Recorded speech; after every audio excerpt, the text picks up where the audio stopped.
तो बच्चों, आज का जो हमारा विषय है वह है विराम चिन्ह, जो कि डीएलएड के लिए भी लगा है और बीएड सेकंड सेमेस्टर के लिए भी लगा है। तो ये ध्यान से सुन लेना, ठीक है। तो विराम चिन्ह का मतलब होता है वाक्यों को लिखते समय अथवा बोलते समय बीच में कहीं थोड़ा बहुत रुकना पड़ता है। जिस तरह से आप चलते चलते कहीं बीच में रुक जाते हैं, या कोई भाषण दे रहा है तो कभी ऊंचा बोलता है तो वो कभी नीचा बोलता है, यानी वो अपने शब्दों को वो विराम दे रहा होता है, जिससे भाषा क्या होती है, स्पष्ट, अर्थवान एवं पूर्ण होती है। और अगर यदि हम लिखित भाषा में इस ठहराव को दिखाने के लिए कुछ विशेष चिन्हों का हम प्रयोग करते हैं, इन्हें ही विराम चिन्ह कहते हैं। जिस तरह से आपको बच्चों यहाँ दिखाया गया है, जैसे ये विराम का मतलब होता है ठहराव या रुकाव। जिस तरह हम काम करते समय बीच बीच में रुकते और फिर आगे बढ़ते हैं, वैसे ही लेखन में भी विराम की आवश्यकता होती है। तो बच्चों, जो ये विराम के भेद होते हैं, वैसे तो ये बहुत भेद होते हैं और मैं आपको ये अनलिमिटेड भेद होते हैं, परंतु मैं आपको 20 भेदों के बारे में आपको ब्रीफ में बताऊंगी। तो चलो बच्चों, पहला है आपका विराम, अल्प विराम। तो अल्प विराम ये इसका साइन है, निशान है। मतलब अल्प विराम का अर्थ होता है थोड़ी देर के लिए रुकना, ठहरना पड़ता है। जिस तरह से भारत में हिंदू, मुस्लिम, सिख, ईसाई सभी पर समान नागरिकता संहिता लागू होती है। तो हमने यहाँ पे क्या किया, भारत में हिंदू अलग है, मुस्लिम अलग है, सिख अलग है, ईसाई अलग है। हमने अलग अलग तरह से इसे दर्शाया, यानी हम रुके, थोड़ी थोड़ी देर में हम रुकते गए। यदि वाक्य के मध्य किंतु, परंतु, अतः, इसलिए, क्योंकि इन अवयव का प्रयोग होता है तो वहां पे भी अल्प विराम कहा जाता है। जिस तरह से वह गरीब है, तो यहाँ पे हम रुक गए पर बेईमान नहीं। तो सेकंड है आपका अर्धविराम। अर्धविराम का साइन, निशान इस तरह से है जो आपको दिखाया गया है। इनका प्रयोग तब किया जाता है जब दो शब्दों को हमें जोड़ना होता है, जैसे मोहन कानपुर चला गया और इसका हम रुक गए, दो शब्दों को हमने जोड़ना है और इसका साइन हमने अर्धविराम का लगा दिया है। आप बेफिक्र रहे, तो क्या है, मोहन कानपुर चला गया, आप बेफिक्र रहे, तो हमने दो शब्दों को जोड़ के बताया हुआ है। यानी पूर्ण विराम से कुछ कम देर तक रुकने के लिए अर्धविराम का प्रयोग किया जाता है। तीसरा है पूर्ण विराम। पूर्ण विराम चिन्ह कथन की पूर्णता का विरोध करता है, जैसे मोहन पढ़ रहा है, राम स्कूल जाता है, यानी पूरी तरह से रुक गए, ठहर गए और वाक्य खत्म हो गया। इसी तरह से आपका फोर्थ पॉइंट है विस्मयादि बोधक। इसका साइन इस तरह से है, और जहां हर्ष, विवाद, आश्चर्य, भय, करुणा, शोक, घृणा आदि भाव को यह व्यक्त करता है, जैसे वाह क्या बात है, हम क्या, वह में आपका ये साइन लगा, यानी ये विस्मयादि बोधक, कितना अच्छा मौसम है। अब जो आपका पांचवा पॉइंट है, यह है प्रश्नवाचक चिन्ह। तो ये इसका साइन है, जब वाक्य में प्रश्नवाचक भाव हो रहा होता है, या जब वाक्य में क्या, क्यों आदि शब्दों का प्रयोग हो, तो प्रश्नवाचक चिन्ह कहलाता है। जैसे तुम रोज सुबह कहाँ जाते हो, तुम रोज सुबह कहाँ जाते हो।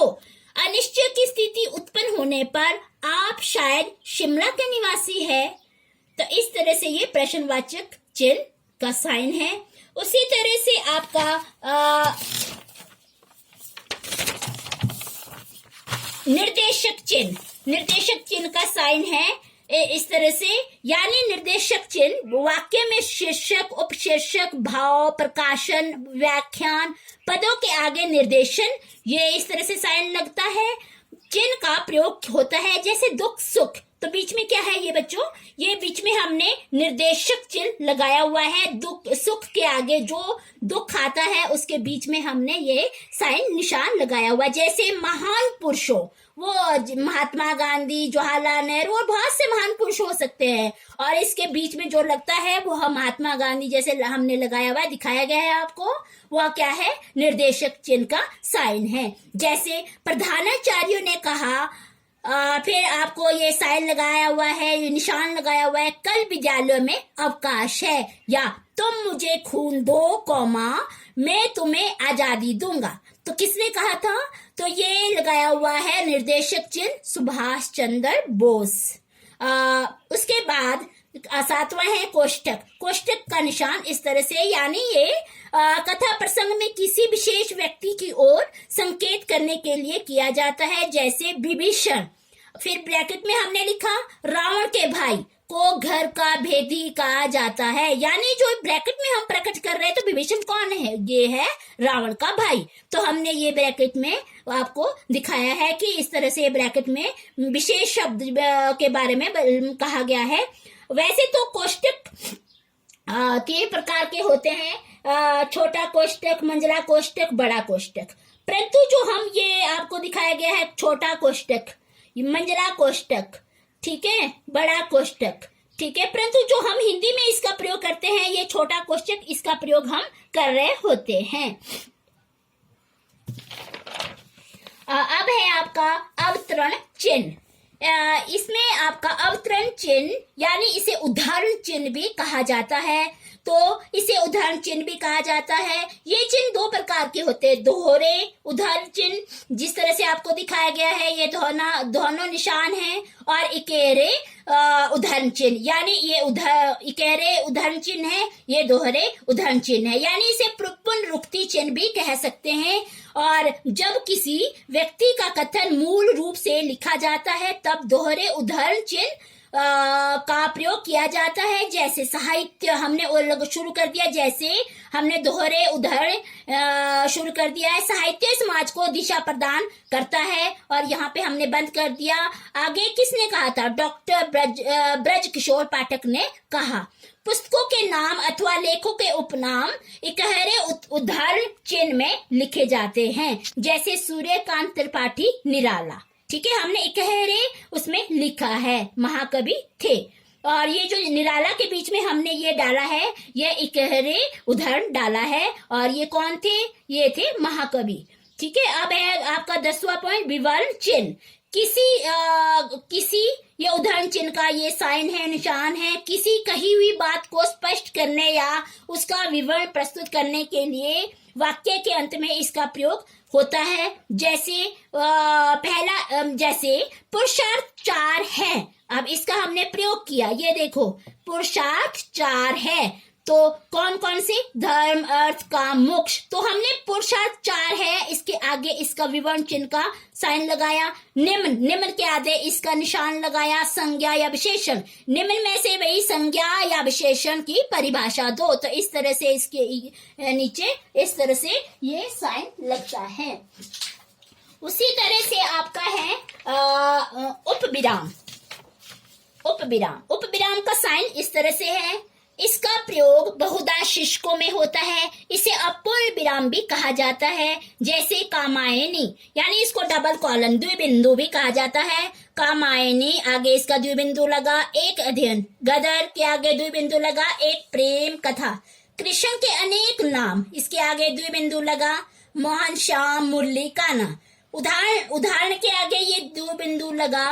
राम खाना खाता है। विज्ञान के आगे हमने ये फिर से द्विबिंदु लगाया। तो बच्चों आप समझ रहे होंगे, वरदान या अभिशाप। तो ये जो द्विबिंदु आपको दिख रहा है, डबल कॉलन आपको दिख रहा है, ये क्या है? किसका साइन है? उपविराम, ठीक है। और अब आता है लाघव चिन्ह, जिसका साइन इस तरह से गोला टाइप का है बीच में, यानी शब्दों को संक्षिप्त रूप से लिखने के लिए लाघव चिन्ह का प्रयोग होता है। जैसे हम डॉक्टर लिखते हैं, डॉक्टर को हमने संक्षिप्त में लिखना होता है, तो डॉ लिख दिया और ऊपर से पीछे से हमने ये क्या है, गोला लगा दिया, ठीक है। अब है बैचलर ऑफ आर्ट्स। इसमें हमने स्मॉल में लिखना है, संक्षिप्त में लिखना है तो BA। और भारतीय जनता पार्टी, यानी हम बता रहे हैं BJP, तो सबके पीछे आपके क्या है? लाघव चिन्ह है, ठीक है। अब है आपका 13 पॉइंट, लोप चिन्ह। सभी जानते हैं कि मैं तुमसे बहुत प्यार करता हूँ और तुम हो कि dash dash dash dash dash. इसका मतलब है कि यहाँ पे लोक चिन्ह है, इसको लोक निर्देश भी कहते हैं। जब पूर्व बात की पुनरुक्ति करनी होती है तो उस बात को आरंभ के 2-3 शब्द लिखकर बीच में आपको इस तरह से खाली छोड़ दिया जाता है, यानी यहाँ पे लोक चिन्ह दे दिया जाता है। जब वाक्य में किसी भाव को अश्लीलता, कटु सत्य आदि के कारण पूर्ण रूप से व्यंजित न करके उसे समझने का कार्य पाठक को छोड़ दिया जाता है, यानी मुख्य अंशों को छोड़ दिया जाता है। तो इस तरह से बच्चों ये क्या हुआ, लोप चिन्ह। उसके बाद है आपका पाद चिन्ह। तो पाद चिन्ह भी, इसका अंडरलाइन भी हम कह सकते हैं, यो पैरों के पास होता है, यानी अक्षर के नीचे लिखा जाता है। वाक्य में किसी महत्वपूर्ण शब्द, पद, वाक्यों को रेखांकित कर दिया जाता है तो इसका निशान, इसको अंडरलाइन भी कहते हैं। उसी तरह से दीर्घ उच्चारण चिन्ह, इसको कम यूज किया जाता है, तो पर मैं आपको इसका साइन बताती हूँ, एस की तरह है, यानी हम जो को अपी, ये बीच में है, ये ओ है, को अपी, तो ये क्या बना, दीर्घ उच्चारण चिन्ह का ये बीच में को अ है ये, तो इस तरह से ये एस का अ में हो रहा है, निशान है। पाद बिंदु, यानी ये भाग की तरह है निशान, भाग के चिन्ह की तरह यह बिंदु होता है।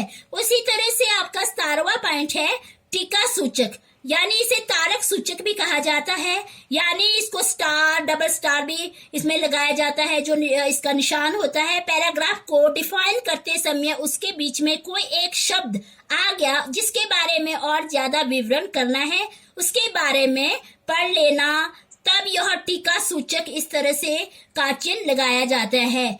ठीक है, तो उसके बाद आता है तुल्यता सूचक, ये इसका बराबर का निशान जहां पे आपको दिखाया गया है। हिंदी में किसी शब्द का समानार्थी शब्द या वाक्यांश पर टिप्पणी करने के लिए इस तरह से ये साइन लगाया जाता है। इसका प्रयोग होता है जैसे दिवस, दिवस आपको दिख रहा है, तो दिवस का दिवस, हाथ, या जैसे 4+8 इसके बराबर है इतने, या इसका तातुल्य सूचक का निशान। फिर सूर्य, सूर्य इसका निशान है, साइन है, तुल्यता सूचक का निशान है। सूर्य को क्या बोला जाता है, दिन का, प्रभात, प्रभाकर। उसी तरह से 19वां पॉइंट है आपका हंस पद या त्रुटि विराम, यानी इसे काका पद भी कहते हैं, ये आपको निशान लगाया गया है। लिखते समय जब कोई पद छूट जाता है तो उसे वाक्य में ही दर्शाने के लिए उपयुक्त स्थान शेष नहीं रहता है, तो यहाँ पर हम इसका निशान लगा देते हैं, ये दर्शाने के लिए उपयुक्त स्थान शेष नहीं रहता है। तो इस प्रकार आपका लास्ट है आपका समाप्ति सूचक। जब पूरा चैप्टर समाप्त हो जाता है तो इस तरह से ये साइन चिन्ह लगाया जाता है, तो उसे समाप्ति सूचक कहा जाता है। बच्चों, तो ये आपको 20 आपके विराम चिन्ह थे जो आपको समझाए गए हैं। धन्यवाद।